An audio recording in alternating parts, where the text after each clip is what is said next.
Undeclared wars are commonplace.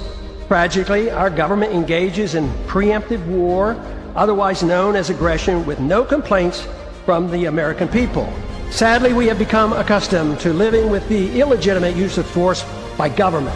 To develop a truly free society, the issue of initiating force must be understood and rejected. What if sometimes, to love your country, you had to alter or abolish the government? What if Jefferson was right? What if that government is best which governs least? What if it is dangerous to be right when the government is wrong?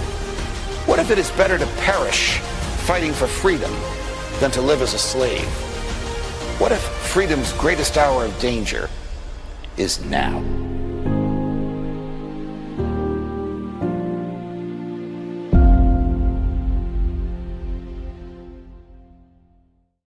Hi, everyone. Judge Andrew Napolitano here for Judging Freedom. Today is Tuesday, February 3rd, 2026. Ambassador Chaz Freeman joins us now. Ambassador Freeman, thank you as always. Thank you for your time. Thank you for accommodating my schedule. I want to talk to you about the domestic costs of endless wars, financial cost and cost and freedom. But before we get to that discussion, do you think that Trump's neocon advisors will suggest a war with Iran just to divert the attention of the American public from his dismal ratings and dismal performance domestically? No, I think they're very serious about pursuing the Israeli agenda in West Asia, which means trying to establish Israeli hegemony by bringing down Iran, possibly breaking up the country into its component parts. It has many minorities with a substantial population, some of whom seek independence or association with others across the border. I think they're very serious. I think they did persuade him to send an armada in the direction of Iran, and he has belatedly realized that the use of that armada to attack Iran would very likely be extremely counterproductive, not only in terms of losses to American bases and ships and lives, but in terms of an inability really to protect Israel from an Iranian counterattack, which is certain. I mean, the Iranians have said that they've basically had it with putting up with intermittent attacks of a limited nature, or I should say, not necessarily of a limited nature that fail, and responding to those attacks with limited, constrained use of force themselves. And they'll go all out, if they say, if they're attacked again. So we have talks going on, or maybe about to go on, in Turkey, and the real question is between the United States and Iran. And the real question is, are those talks another cover for a surprise attack like the talks in Muscat where it turned out to be? What is the agenda? The Iranians say they're perfectly happy to talk about nuclear weapons, which they claim they have no intention of building, but they will not talk about military power generally, their ability to defend themselves or counterattack with missiles, and they're not prepared to disavow their regional clients and allies. So we don't know what will happen, but I think this is much more than a political diversion, although it certainly serves that purpose. What would Trump tell the American people was the reason for fill in the blank, an attack, kidnapping, a decapitation of the leadership, whatever he decides to do? I mean, stated differently, the Iranian public policy of its government does not pose one iota of a threat to the average American. How could Trump sell this? Oh, that it's against Iranian nuclear program. That's how he sold tearing up the deal that we did with Iran to limit that program, that Iran is doing to its citizens something worse than what we're doing to ours in Minnesota, and has to be stopped. That Iran is evil, and so forth and so on. And and of course, underneath all this is the argument that Iran is a potent rival to Israel in the region, and needs to be eliminated. So many arguments for many people, none of them really with any validity. So the Iran strategy is just to do whatever Netanyahu wants. That appears to be the case. Although isn't he saying don't attack now because we're not ready to defend?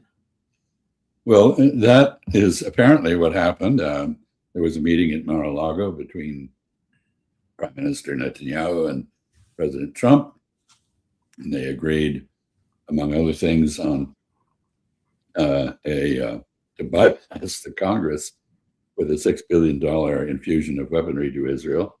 Interestingly, not related to defense against an Iranian reprisal for an American or Israeli attack on Iran. It's all related to ground warfare in places like Syria, Lebanon, Gaza, the continuation of genocide, basically.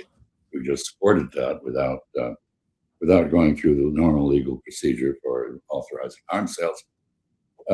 But I think after the Mar-a-Lago meeting, it dawned on Prime Minister Netanyahu in consultation with Israel's very able military that the 12-day war in June had ended with Israel basically having lost its self-defense capability against Iranian missiles.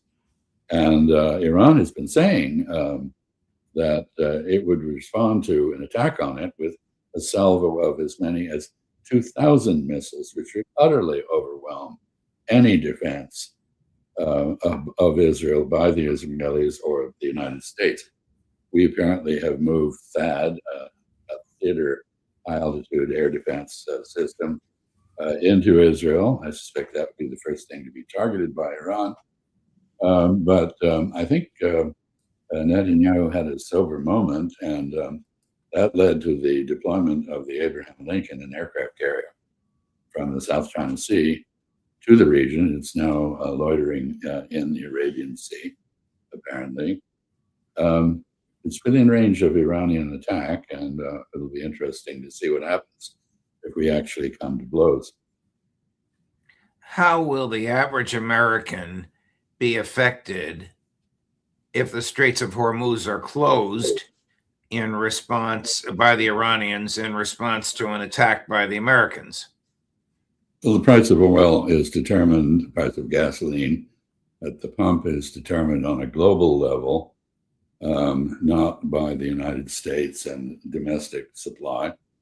The immediate result would be a huge increase in the price of energy. If you're paying too much now for electricity, which most of us feel we are, you could expect those rates to go up. The price at the pump would go up dramatically. The only people who would benefit would be the shale oil people, who would see a price for their product that incentivized them to increase production. Let me segue a little bit to American domestic issues. Do you see any geopolitical response to the release of 3 million pages of the Epstein files? Well, I'm not sure at this point. I think they're so devastating in their implications for American moral probity internationally that they just add to the sense that the United States is decadent and in decline.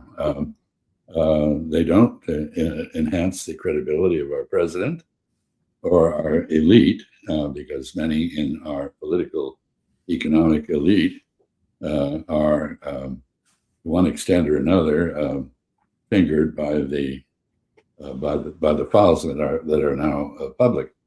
And I want to make a point here, and that is that I think raw FBI files have to be approached with a great deal of caution, because the FBI is basically more in its usual mode when it's not doing counterintelligence, is collecting evidence, forensic evidence for use in a court. And so it's collecting testimony.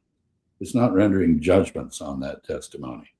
It's not questioning what the people it's interrogating are saying. So what we have in the Epstein files is a lot of very disturbing accusations by victims, by participants in Epstein's evil empire. But we don't have a smoking gun yet.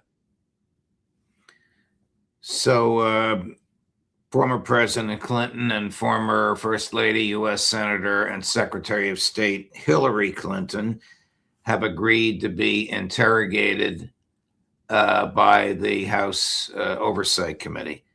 It's almost inconceivable to me what they're going to ask her. But he, of course, is shown in these photographs. So they're probably going to ask him a lot of embarrassing questions and try and elicit a lot of embarrassing answers. I don't know what this has to do with any legitimate legislative purpose. These photographs were taken, and his involvement with Epstein all occurred after he left office. I'm not defending Bill Clinton, but I'm just wondering what's going to come of this other than embarrassing him. I think embarrassment, political harassment, disparagement of both of them is the objective.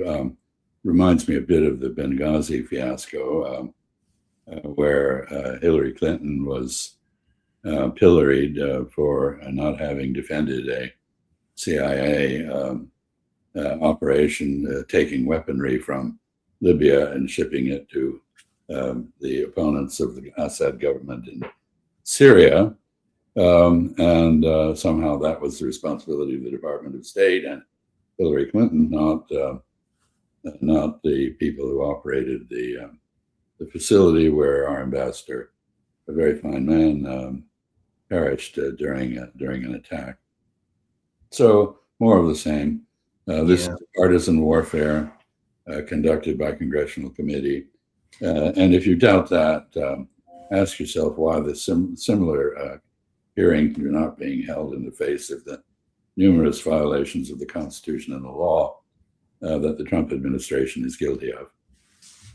You have ICE agents arresting people because of their emails and because of their photographing ICE, both of which are absolutely protected under the First Amendment and standard Supreme Court jurisprudence from which there's been no deviation. You can photograph any cop you want as long as you're not physically interfering with what the cop is doing, local, state, or federal. You can say anything you want about the police or the government as long as you're not threatening harm, physical harm. You can threaten political harm in your emails. ICE is still arresting these people, and the powers that regulate and that control Congress, that would be the Republican leadership, doesn't seem to give a damn.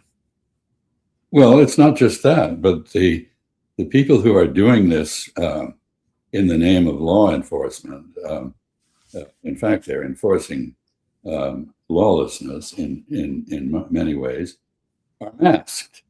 What kind of police force is it that has to hide behind a mask? We should ask ourselves, if your wife was on the street and a bunch of masked men pulled their guns and said, "Get in this car," what would your advice to her be? I mean, that is the choice that American citizens are now faced with. No warrants. I wonder what Stephen Miller would think if a bunch of masked men turned up at his house and tried to break down the door. This is lawless. It is, and it is making our country so unattractive that for the first time in our history, there is a decline in our population. Immigration has reduced itself to a trickle because we're no longer seen as a desirable location for people to live and work.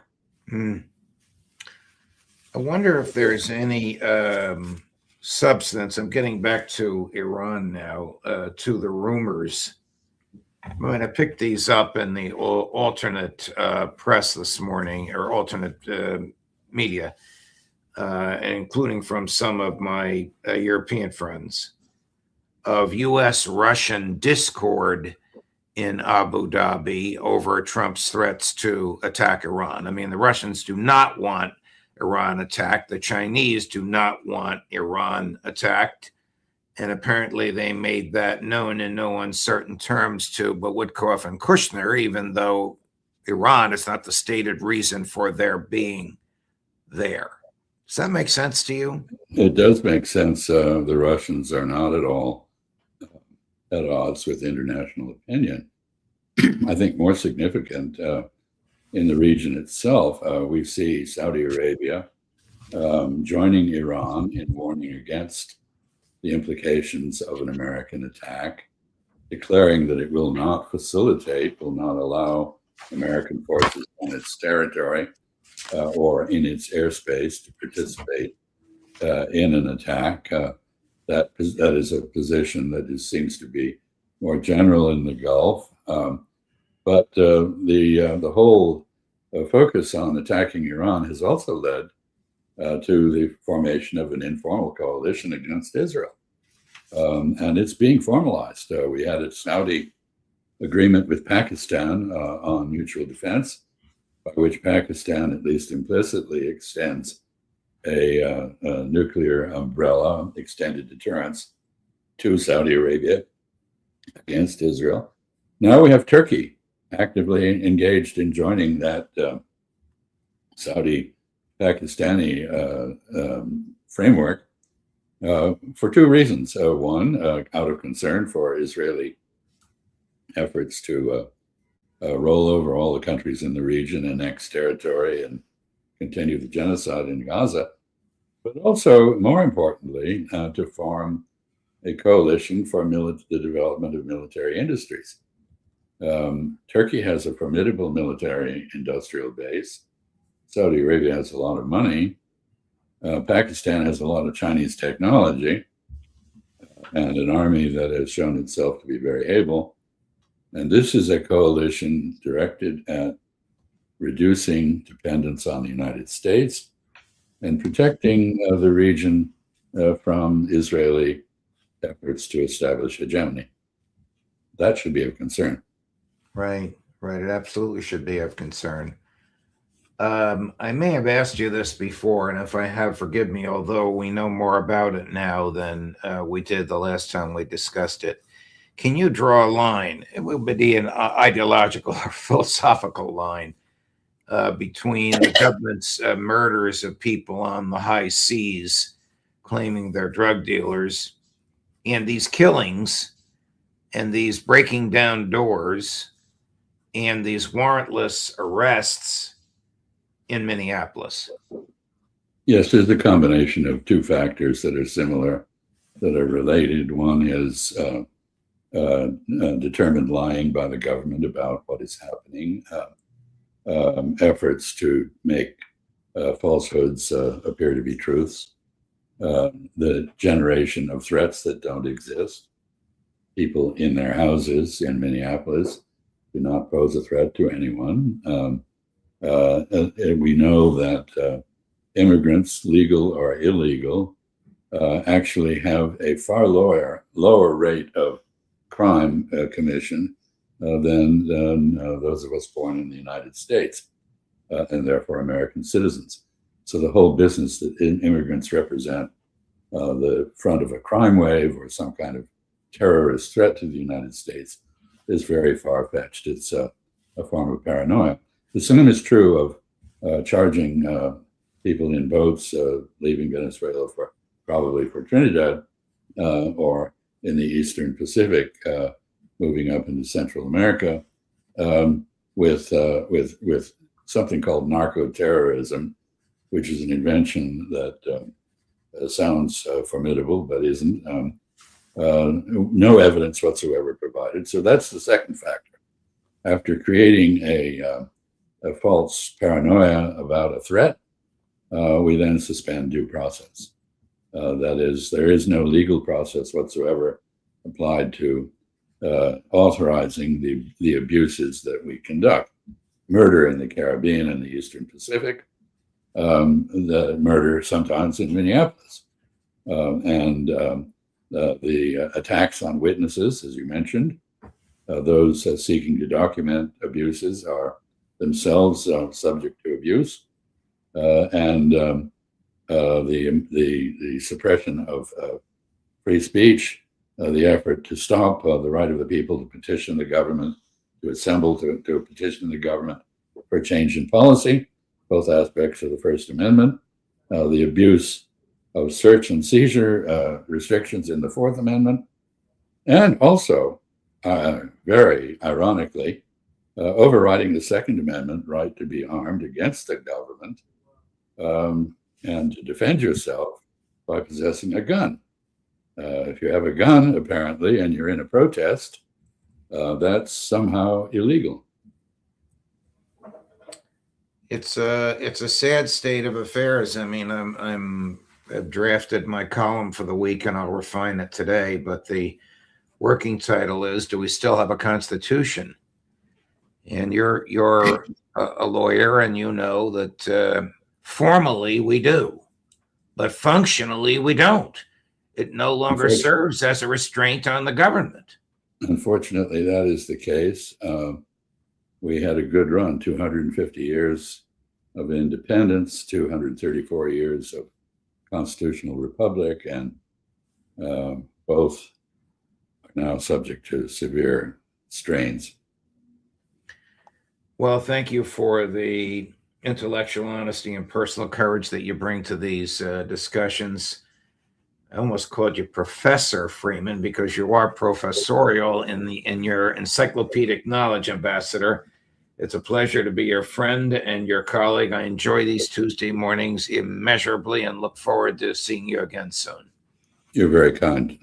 I do look forward to them too. Thank you. All the best to you, my friend. A busy day coming up for you.